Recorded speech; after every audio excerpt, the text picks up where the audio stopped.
PSC rank ലിസ്റ്റിലുള്ള വനിതാ ഉദ്യോഗാർത്ഥികളുടെ ശയന പ്രദക്ഷിണ സമരം.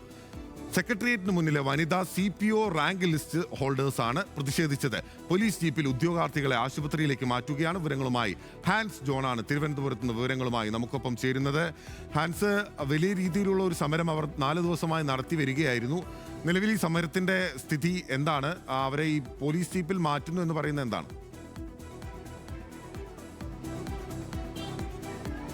ബിനിൽ, ഇന്നിപ്പോൾ അവരുടെ നിരാഹാര സമരം ആരംഭിച്ചിട്ട് 4ാം ദിവസമാണ്. കഴിഞ്ഞ ദിവസങ്ങളിലായി ഏകദേശം എല്ലാ ഉദ്യോഗാർത്ഥികളും, ഇവിടെ സമരം അനുഷ്ഠിക്കുന്ന എല്ലാ ഉദ്യോഗാർത്ഥികളും നിരാഹാര സമരവും അനുഷ്ഠിക്കുന്നതാണ്. ഇതിൻ്റെ ഭാഗമായി ആണ് ഇപ്പോൾ 3 പേരെ പ്രതിഷേധം അവർ കുറച്ചു നേരം മുൻപെയാണ് ആരംഭിച്ചത്.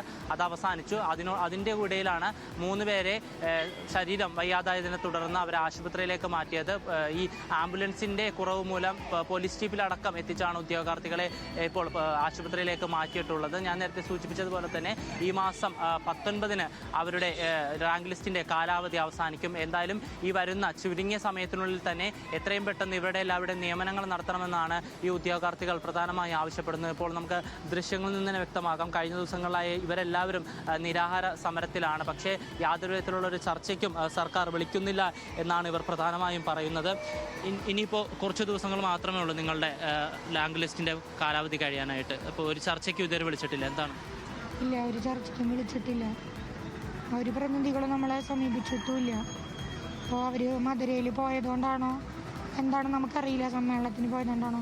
പക്ഷെ ആ ഒരു പ്രതിനിധി പോലും എന്താണ് നിങ്ങളുടെ ആവശ്യം എന്ന് ഞങ്ങളോട് ചോദിച്ചിട്ടില്ല. കാരണം ഇപ്പോൾ ആശമാരിവിടെ സമരം ചെയ്യുന്നുണ്ട്. പക്ഷെ ഞങ്ങളുടെ ആവശ്യം അതുപോലെയല്ലല്ലോ. ഞങ്ങൾ പഠിച്ച് പരീക്ഷ എഴുതി ഫിസിക്കലും പാസ്സായി, റീമെഡിക്കൽ നടത്തി അതും പാസ്സായി, പിന്നെ മെഡിക്കൽ സർട്ടിഫിക്കറ്റ് അപ്ലോഡ് ചെയ്ത് ഞങ്ങളുടെ ശരീരത്തിൽ ഒരു കുഴപ്പമില്ല എന്ന് തെളിയിച്ച് അതും പാസ്സായി വന്നിട്ട് ഞങ്ങൾക്ക് നിയമനമില്ല എന്ന് പറയുമ്പോൾ അതും പകുതിയൊക്കെ എടുക്കുമെന്ന് നിർത്തുന്ന ലിസ്റ്റാണെങ്കിൽ ഞങ്ങൾക്കൊരു കുഴപ്പമില്ല. ഇത് കാലാകാലങ്ങളായിട്ട് 1000, 700, 800 എടുക്കണത് വനിതാ പോലീസ്. ഞങ്ങൾക്ക് ഡിസ്ട്രിക്റ്റ് വൈസ് ലിസ്റ്റൊന്നുമല്ല, ഒറ്റ ലിസ്റ്റുള്ളൂ. ആകെ 674 പേരുള്ളൂ മെയിൻ ലിസ്റ്റിൽ. സപ്ലൈ അടക്കം 292. റിസർവേഷൻ വന്നുകൊണ്ട് അവരും കയറിപ്പോകില്ല. SC, ഈഴവ, EWS അതൊക്കെ. അപ്പോൾ ഞങ്ങളൊക്കെ ഞങ്ങൾക്ക് 26 വയസ്സ് വരെ ഏജ് ഉള്ളൂ ഇതിന് ജനറൽ. പിന്നെ SCക്കും ബാക്കി മാത്രമേ 31, 30 ഉള്ളൂ. ഞങ്ങളൊക്കെ ഏജ് ഓവറായവരാ. കാരണം 2022 വന്ന നോട്ടിഫിക്കേഷനാണ്. അപ്പം 3 കൊല്ലമായില്ലേ. അപ്പം അതിൻ്റേതായ ബുദ്ധിമുട്ടുകൾ. പിന്നെ ഞങ്ങളിത് പ്രതീക്ഷിച്ചുകൊണ്ട് വേറെ എക്സാമൊന്നും ഞങ്ങൾക്ക് പഠിക്കാൻ പറ്റിയില്ല. കാരണം ഈ ലിസ്റ്റിൻ്റെ പിന്നാലെ ആയിരുന്നു ഡിലീഷന്, NJD വർക്ക്, അങ്ങനെ ഓരോന്നായിട്ട് ഒന്നും പഠിക്കാൻ പറ്റിയില്ല. ഇപ്പം ഞാനും ഇവിടെ 4ാമത്തെ ദിവസം.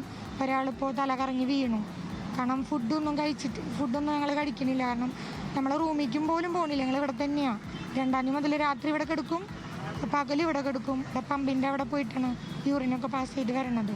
ഇവിടെ നിൽക്കുന്ന എല്ലാവർക്കും അറിയാണ്ട്.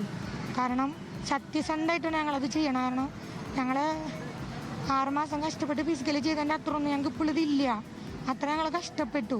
പിന്നെ എത്രത്തോളം പിടിച്ചിക്കാൻ പറ്റുമെന്ന് എനിക്കറിയില്ല. പക്ഷെ നോമ്പ് കഴിഞ്ഞിട്ട് റെസ്റ്റ് എടുക്കാണ്ടാണ് ഞാൻ ഇവിടെ വന്നത്. ഞാൻ ചിലപ്പോൾ ദൈവം കണ്ണു തുറന്നാലും സർക്കാർ കണ്ണു തുറന്നാലും ഞങ്ങൾക്കൊരു നീതി കിട്ടുന്നുള്ളൊരു പ്രതീക്ഷയിലാണ്.